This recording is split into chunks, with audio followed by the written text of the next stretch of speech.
Welcome to the Austin Forum Upload, the podcast of the Austin Forum on Technology and Society. I'm Jay Boisseau, the Executive Director and founder of the Austin Forum, and I'm here today with a longtime Austin tech leader and Austin Forum attendee, who I'm happy to finally get on a podcast, Samuel Alexander, the CEO of Concept to Consumption. Samuel, thanks for joining us. Thank you for having me. It's great to be here. So, Sam, before we jump into the topic of the day, which is how fashion is also a technology business and how your company is leading the way in that, why don't you tell our audience just a little bit about yourself and how you got into both technology and fashion? Well, Jay, it's a long story. I started out in the industry in school. I was studying business and computer science, but back then we had punch cards. That's how long ago it was. And I went to work for Levi Strauss. And we actually had laptop computers in 1975 that we could actually connect to our mainframe. It was a coupler on it, and you put the phone in it, and we could dial into the mainframe. So we were able to write orders and do production and check emails and all that type of stuff back in 1975. And since then, there has been no one in the industry that was offering those kind of technologies for our industry because we're such a niche industry. But on the other side of it, we're a $2.5 trillion industry. So I decided at one point to develop my own software for the industry. I had a company called Cyberlink, and we developed the first Microsoft software for the fashion industry. And that was all proprietary systems. And when I saw SQL Server develop, then I realized that things were changing. So I moved everything to the cloud. So we developed our first cloud servers in 2001. And wow. We had our first cloud servers in 2001. We had our own systems. I actually spent the money on the SQL Server and all the whole story, the deal behind that. We were running Dell Edge servers on the back end. So that was in 2001. And I went through a divorce, lost everything, had to start over. And I had launched and built out a complete platform for e-commerce and the production end of our products from concept to consumption. And after 5 years in divorce court and losing everything, I had to start over completely because the technology was old by the time we finished up the divorce. So one of my friends at IBM said, Sam, why don't you go ahead and finish your project? And so it's been 2017 that I decided to go back to work on it and finish it up. So right now we have a complete ecosystem. We have an ERP, PLM and CRM system built on the foundation.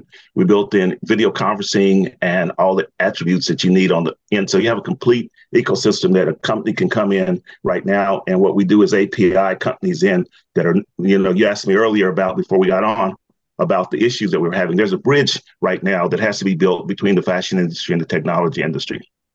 The technology industry doesn't understand the fashion industry, and the fashion industry doesn't understand the technology industry. So what I hope to become is that bridge for those industries. And we built out a lot of technology already to be able to accomplish that. We're also focused in on nanobiotech products. We're looking at smart networks, smart products, and the complete smart cities integration of our products.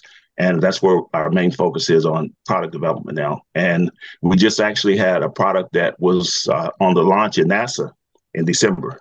We did the undergarments for NASA in December for a launch there for paraplegic astronauts. Wow. So there's a lot of things going on. Yeah. And it was actually featured on Good Morning America. And the fiber, basically, we can actually take the body heat from your body, and we have a carbon fiber that turns it into far infrared and redirects it back into your skin. It reduces your cortisol level and increases your nitric oxide level. Wow. So you're really involved in not just tech and fashion, but bioscience as well. Bioscience and nanoscience also. Yeah. So this is all fascinating. How did you get interested in the fashion part of it, though? Levi Strauss, when I was in college, came and they had these EEOC programs that they couldn't find blacks that were qualified for the programs that they had available. And they were on the mandate by the government to take and have blacks incorporated into the corporate world. And so they pulled me out of college at Texas State in my junior year and sent me to their school in San Francisco. And it was probably the best move that I ever made because I got to actually go in and start and learn from the cotton fields all the way through to the end of the production cycle. And then they had IBM come in and do PSS, professional selling skills for us, which at that time it was like $40,000 per person to get those courses done. And it was, so it was a major move for me to make that move, but the best move I ever made in my life was going to work for Levi. And that's where I got really introduced into more technology because they were the leaders in technology at that time. And so, like I said, we had laptop computers in 1975 that we could dial into the mainframe with. I'm assuming they were more like portable computers. Well, there were couplers. You had a coupler, you dialed in. Yeah, I remember those. But we had all the access to our inventories. We could write orders, and actually, it made us so efficient that our production would sell out in less than 5 minutes. I never knew that Levi Strauss was a leader in the back office side in technology. So this is fascinating for me. I've been wearing jeans forever, but I never, and Levi's one of my favorite brands. And I just never really dawned on me that there was that much tech, especially back, you said 1975? 75. Wow. And Jay, the problem with most people look at our industry as a fashion show industry, and we really have very little to do in that part of the industry. It's all about the science of the industry, from the processes that we use to do like right now, I've got a fiber which we're actually creating a hemp fiber, and we've got 2 patents on it that we can degum it and make it like silk. And we're combining it with the fiber that I was just talking about a minute ago. And it'll be incorporated in many products, from beddings to sheets to linens, everything. Wow. So tell us a little bit about the technologies that you're currently using now in concept to consumption, or C2C, as I see you abbreviate the company name a lot. Right. C2C Fashion and Technology is actually the corporate name, but C2C stands for concept to consumption. Okay. And what we basically are focusing on is we actually are creating products, and the terminology that we use for is utilitarian. The customer right now, since the pandemic, has changed completely. They now are looking for a quality of life instead of a quantity of life. So we're developing clothing that have a life cycle to it, and we have the ability to monitor from the raw materials all the way to the recycling of the raw materials in the life cycle of a product now. And we use that RFID chips and QR codes to be able to do that. And so what technologies are you using in your full stack of concept to consumption? The consumption. I'll start out with first thing. We started out with AR, VR, MR, XR, and it's all combined. And we have the actual mirror that you can try the products on. We also have artificial intelligence, which will actually suggest and find products for you throughout the internet. We can scan you from head. Stop just 1 second. I want to make sure I got this. So you start with a person being able to look in one of your mirrors and use AR, VR, and XR to determine how they might look in something. And then AI is being used for suggestions for things that they can now see how they might look in it in the mirror. Is that what you said? Correct. Okay. And it'll go and find the products for you throughout the ecosystem of the internet and bring it back and suggest it to you. And as it learns from you clicking on the products you like, then it redefines offerings to you. So, and then what's the next step? The artificial intelligence we just talked about with the machine learning on the back. And then we do bots and robots in the factory. We have one out of 3 advanced manufacturing facilities that we built here in Austin. Gerber Technology partnered with us on it. They gave us $13 million. The city gave us another $1 million, and ACC took on the project to help us develop it. And it was one of 3 in the world. Oh, I want to take a tour of this facility, Sam.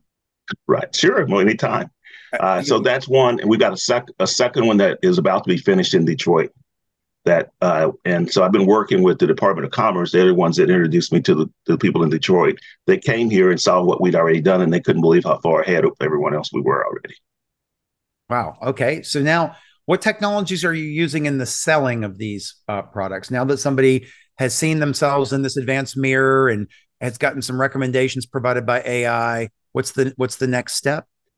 We're using a lot of predictive analytics as far as being able to know what the customer wants before they even know what they want, because we have the ability to put trend forecasting on top of the products that they've already given us the information that they like. Then we can add trend forecasting and take them to the next level in their purchasing of their products. So we can offer them products that they don't even know exist and offer it to them on a trend basis versus just buying something off a rack. And let's talk about the manufacturing. Where are these and how are these clothes manufactured? Is there any advanced technology in the manufacturing part of these clothes? My largest partner right now is in China. We have 3,000 workers in our factory. We have software that will scan you on a mobile app. I can scan you. It'll scan your body head to toe, and then it will take the numbers that you give us and incorporate it with artificial intelligence to do a fit for you. Then you can actually go onto our software and pick the products that you like, custom design it to your exact specifications, and then 7 days later it's made, and 3 to 5 days later it's at your front door from China. That is fascinating. So how big a business is this? I mean, in terms of annual gross revenue or something like that? We are on just the frontier of it. So it's just a few $1 million right now. It's nothing major. But as we move forward with the problems that we've had with logistics, as you already know, and most people don't realize, but the Panama Canal has dried up down there. There's 200 ships sitting there that can't come through right now. They're backed up now. There's just a lot of things going on globally with the war and everything else that is going to really affect that we have to be able to reshore everything back to the U.S. And that was my focus, is reshoring, because we were already having trouble in China. And so the big problem that I see right now and what we're focused in on is using hemp to reshore with, and hemp will be our main product to reshore and use it as a base fabric. And there's over 50,000 products that you can develop from hemp. Wow. So you're doing some advanced manufacturing with materials in the form of hemp and some things you're doing with hemp to make it integrating and whatnot. Right. You are using the advanced technologies to help people decide what they want to buy and be able to customize it. Is there anything, any other technologies in here that our listeners would want to know about, who are, we're constantly teaching them about AI and blockchain and IoT and things like this? Or we've been using and developing AI for the last 10 years. So we've got kind of a head start on everyone. We've already integrated our own chat GTP into our main platform. And basically, it's designed specifically for our company. Anything that you want to ask it about our company, we'll be able to answer. We're about to integrate the communication part where your avatars will be able to communicate with you back and forth with the chat. So there's that, the main part. And we're looking at robotics in the factories right now. There's all kinds of 3D design that's being done. I mean, you can basically create your own designs, and the factory here. Once you have the design created, then it will run it through and adjust the actual fit of the garment to your size on the production floor. Now, how are people creating their own designs? Are they using? We have a software program that you can go in and pick your design and actually design it from scratch. You can tell it what type of buttons you want, how many buttons you want, what kind of fabric you want, all that stuff. We have 100 trillion SKUs that you can pick from. Is it using generative AI to create the imagery of the clothes, or is it using interpolating between a bunch of different options?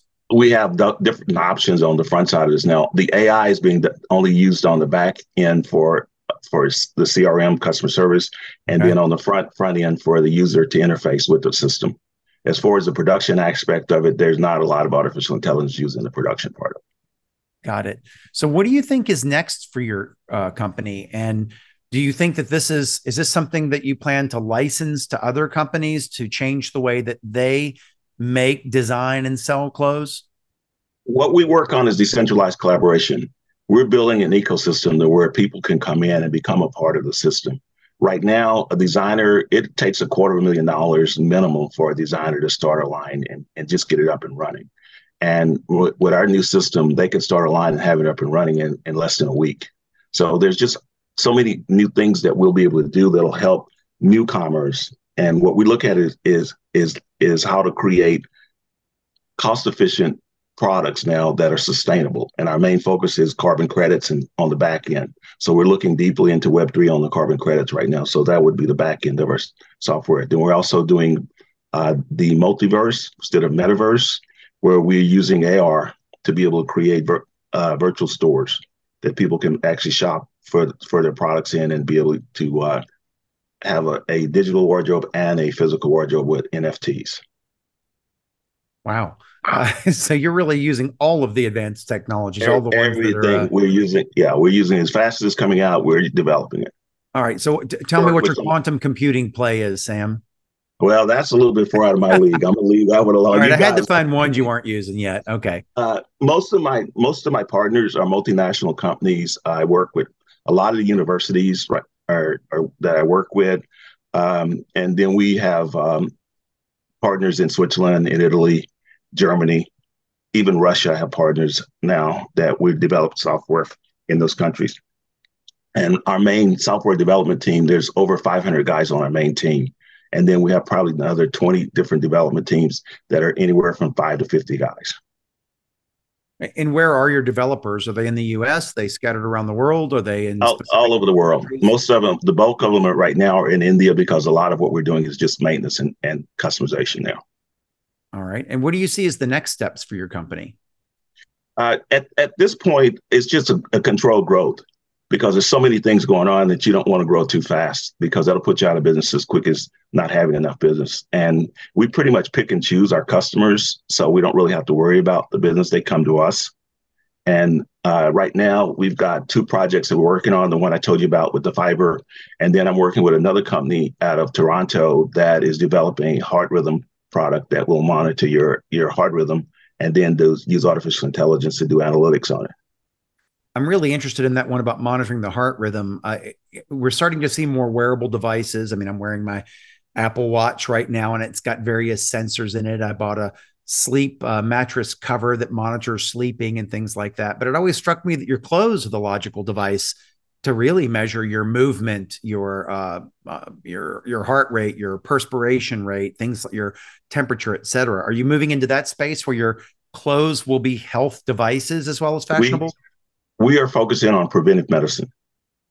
And so what we want to do is use artificial intelligence to give you analytics that'll tell you what will possibly go wrong with you before it happens, so that you can address it before it becomes an issue and becomes catastrophe medicine. So our focus is to give you information and give you ways of preventing your health from going down. And so what kinds of conditions are you looking at first? And how are you doing it? Are you building sensors into the clothes? Into the products, as far as the sensors are being built into the products, yes. And we have GPS built into like motorcycle jackets that will tap you on the shoulder and tell you which direction to go. We got hot and cooling fibers that adjust to the temperature. We've got all kinds of different fibers and things that are coming into play right now. We're doing cactus leather out of Mexico. We've actually got a facility there that's developing cactus leather products for us. So we're going completely sustainable, but we're looking at the nanobiotech aspect of it, how to really focus in on that area. You're not going to have your smart cities. Somebody has to build the products for the smart cities, and that's our focus. And that's where right now in the smart products, it's projected by the year 2028 to be a $150 billion industry. Mm-hmm. So that's a huge growth potential right there, just in that one area. Are we going to get to a point, you think, in the next 10 or 20 years where most clothes are smart clothes and that do something besides just look great and have been designed in innovative ways, but actually have some function as well, besides coverage?